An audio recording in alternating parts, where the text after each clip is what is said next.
L'Ukraine est en marche. Ce pays de l'Europe de l'Est a renversé la situation face aux envahisseurs russes et reprend les territoires conquis, en grande partie grâce aux armes ultra-modernes de l'OTAN qui ont facilement mis en déroute le matériel obsolète de la Russie. Vladimir Poutine s'en est pris aux pays de l'OTAN, mais il n'a rien à répondre à leurs armes. Jusqu'à maintenant, parce que l'hiver arrive et qu'il va faire froid. L'Europe reçoit une grande partie de son gaz naturel de la Russie et compte sur elle pour chauffer le pays pendant les froids hivers de l'Europe du Nord. Quelle part de son gaz? En 2021, le gaz naturel représentait un peu plus d'un quart de l'énergie consommée par l'Allemagne, dont plus de la moitié était importée de Russie, principalement par le gazoduc Nord Stream 1, qui relie la Russie à l'Allemagne par la mer Baltique sur plus de 750 km. La Russie a fréquemment utilisé le gazoduc comme moyen de pression, coupant le gaz en juillet. En septembre, une fuite massive de gaz dans le gazoduc a été considérée comme un acte de sabotage, mais Poutine a accusé l'OTAN. Mais une crise bien pire était à venir. La crise de l'Ukraine a commencé à la fin de l'hiver 2022 au printemps. En été et en automne, le gazoduc a donné à Poutine relativement peu de prise sur l'Europe. Mais les températures en Allemagne peuvent devenir brutalement froides en hiver et avec plusieurs longs mois de froid à venir, Poutine pourrait tenter d'affamer le pays et l'OTAN dans son ensemble en coupant le gaz. Cela signifierait bien plus que des gens qui s'en mitoufent. Les prix du gaz monteraient en flèche en raison de l'offre limitée. Les personnes à revenus fixes pourraient même ne pas être en mesure de chauffer leur maison, ce qui entraînerait un nombre inévitable de décès. Les partisans de la Ligue dure russe espèrent que, lorsque les Allemands verront leur propre pays souffrir, le soutien à l'Ukraine vacillera et que l'OTAN décidera qu'il vaut mieux laisser Poutine agir à sa guise. Mais l'Allemagne a un plan. Les peuples d'Europe savent depuis longtemps qu'une éventuelle crise se prépare. Après tout, la belligérance de Poutine n'a pas commencé avec l'invasion de février. Il découpe l'Ukraine, la Géorgie et d'autres pays en morceaux depuis des années. Bien qu'il soit resté à l'écart des lignes de l'OTAN, jusqu'à présent, son comportement agressif a rendu un conflit inévitable et l'Allemagne a donc travaillé sur un grand projet. Se sevrer entièrement du gaz naturel russe d'ici 2024. Elle veut à la fois éliminer sa dépendance à l'égard de la Russie et remplacer cette énergie par des alternatives durables. Mais ce ne sera pas une tâche facile. Le pays a déjà pris des mesures importantes pour constituer une réserve de gaz avant que la crise ne frappe vraiment. Bien que de nombreuses personnes dans le pays cherchent à se passer complètement du gaz naturel, il s'agit d'un projet à long terme et elles n'ont pas beaucoup de temps. Une grande partie du plan consiste à trouver des moyens de remplacer le gaz russe de manière transparente. Ils ont déjà commencé par louer 4 unités flottantes de stockage et de regazéification qui seront en mesure de prendre d'importants volumes de gaz naturel et de les transformer de l'état liquide en gaz nécessaire à l'alimentation du pays. Ces 4 installations massives devraient pouvoir traiter jusqu'à 6,25 milliards de mètres cubes chacune et seront situées à Wilhelmshaven, Brunsbüttel, Stade et Lubmin. Mais d'où viendront réellement ces approvisionnements en gaz? Le pays a des accords existants avec le Qatar, l'Australie et les États-Unis, mais la plus grande nouvelle source de gaz naturel pourrait se trouver plus au nord, au Canada. Les sables bitumineux du Canada sont une source massive de gaz naturel et lorsqu'un gazoduc avec les États-Unis a été sabordé ces dernières années, cela n'est pas sans signification. L'Allemagne entretient de bonnes relations avec le Canada, un autre membre de l'OTAN, et serait probablement en mesure d'éviter les prix abusifs en travaillant avec eux. Mais on ne peut pas compter uniquement sur le gaz. Pour lutter contre la pénurie, l'Allemagne pourrait faire appel à la vieille école. Le pays a adopté à la hâte une loi visant à remettre en service des centrales électriques au pétrole et au charbon au cas où les réserves de gaz tomberaient dangereusement bas. Le gouvernement espère ainsi ajouter 10 gigawatts de capacité de réserve au système et les dispositions actuelles prévoient une durée de fonctionnement jusqu'à la fin mars 2024. Mais relativement peu de ces centrales sont encore disponibles et bien qu'il ne s'agisse pas d'une solution à long terme, elles pourraient suffire à éviter les pannes brutales au cœur de l'hiver. Et de la vieille école à l'ultra-moderne, une autre solution pourrait offrir de l'espoir. Alors qu'ils pensaient en être sortis, Poutine les y ramène. Il y a peu, l'Allemagne a décidé de fermer ses 3 centrales nucléaires en raison des craintes suscitées par d'éventuels accidents et d'autres problèmes environnementaux.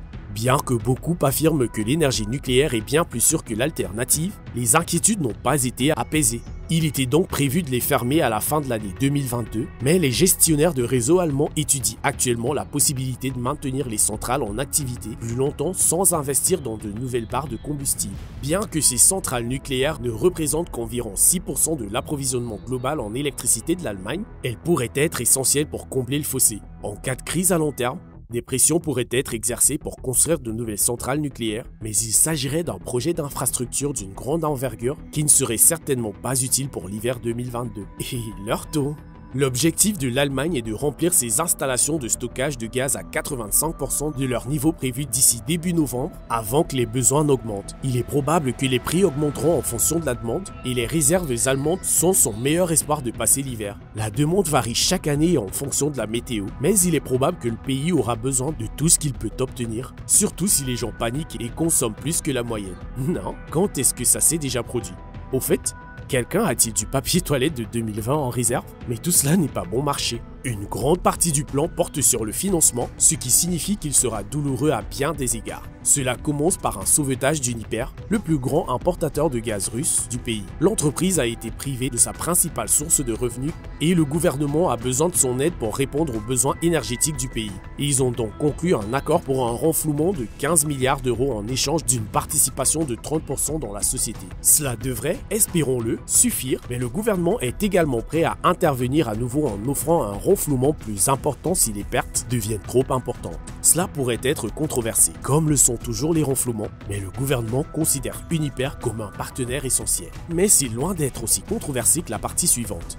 Rappelez-vous quand George Walter Bush a dit « Lisez sur mes lèvres, aucune nouvelle taxe » et qu'il a ensuite augmenté les impôts. Demandez à Bill Clinton comment cela s'est passé.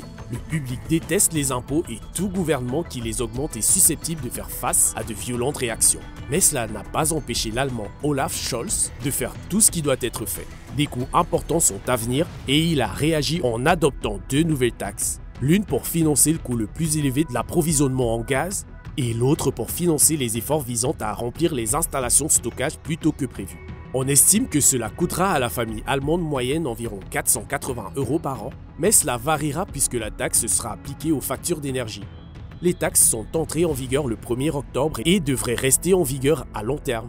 Toutefois, pour apaiser la colère de la population, un allègement limité de la taxe sur les ventes est introduit en même temps. Mais tout cela pourrait ne pas suffire. L'Allemagne s'est bien préparée à un long hiver sans gaz russe, mais elle sait qu'elle peut encore rencontrer des difficultés. C'est pourquoi le gouvernement a demandé aux citoyens de réduire leur consommation personnelle de gaz jusqu'à 20% afin d'éviter une situation d'urgence. Mais le citoyen moyen peut-il vraiment le faire? Dans certains cas, il suffit de faire ce que papa disait quand on voulait augmenter le thermostat. Il suffit de mettre un pull. En réduisant le thermostat jusqu'à ce qu'il soit encore supportable mais que vous deviez enfiler quelques couches supplémentaires, il est peut-être possible de réduire de quelques points le budget et d'économiser de l'argent sur votre facture de gaz. Mais un facteur important peut faire obstacle. À bien des égards, l'Allemagne est ici à la merci de Mère Nature. L'hiver peut être doux, auquel cas les besoins en gaz peuvent être inférieurs à la normale.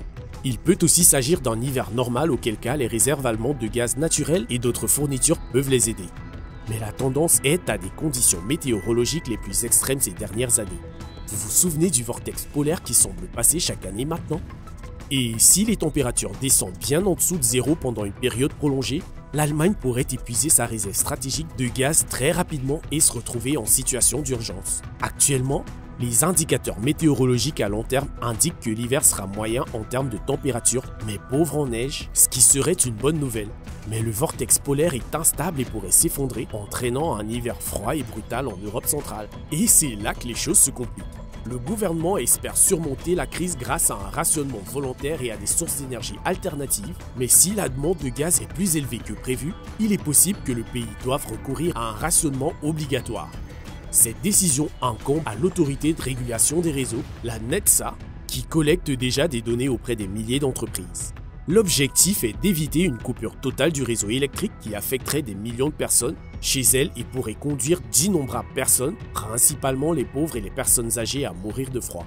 Et pour éviter cela, ce sont les entreprises qui devront faire les frais de cette situation. La réponse d'urgence de l'Allemagne à une pénurie de gaz pourrait beaucoup ressembler ironiquement à la réponse à une autre crise, la pandémie de Covid-19.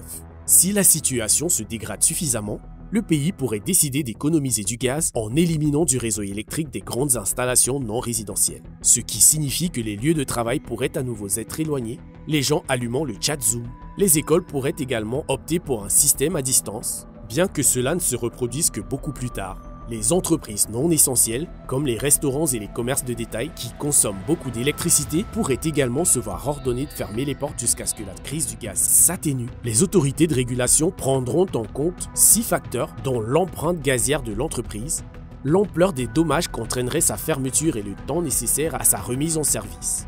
Ainsi, le long et froid hiver allemand pourrait devenir encore plus silencieux, les gens retournant se terrer chez eux et les centres-villes se tairant. Pour Olaf Scholz, l'Allemagne est bien préparée. Il existe d'autres mesures d'urgence que le pays pourrait prendre, comme des importations d'urgence en provenance des Pays-Bas ou de la Norvège. Bien que cela puisse s'avérer coûteux, les coûts d'une crise du gaz seraient beaucoup plus élevés, surtout s'il fallait fermer les secteurs de l'économie. Alors que M. Scholz a été élu en tant que leader libéral prônant l'énergie durable, cette crise potentielle l'a transformé en un grand partisan du gaz. Il milite désormais en faveur d'un gazoduc partant de l'autre côté de l'Europe, de l'Espagne vers l'Allemagne et d'autres pays. Si vous l'écoutez, l'avenir semble prometteur. Mais à d'autres égards, la nuit tombe déjà. Si vous cherchez des signes inquiétants, ne cherchez pas plus loin que les lumières des lignes d'horizon allemandes. La vue depuis les villes a toujours été époustouflante et généralement éclairée pour permettre aux touristes de profiter des monuments même après la tombée de la nuit. Mais aujourd'hui, les personnes qui visitent des sites tels que les rives de Dresde ou la cathédrale centrale de Berlin ont remarqué que les bâtiments sont sombres. Il ne s'agit pas d'un ordre fédéral quelconque, mais plutôt de décisions volontaires ou d'ordonnances locales, les villes s'efforçant d'économiser de l'énergie. Si ce n'est pas encore le signe d'une crise, c'est bien le signe que les gens sont inquiets. Et si baisser les lumières maintenant peut éviter un hiver long et sombre, la plupart des Allemands sont susceptibles de penser que cela en vaut la peine.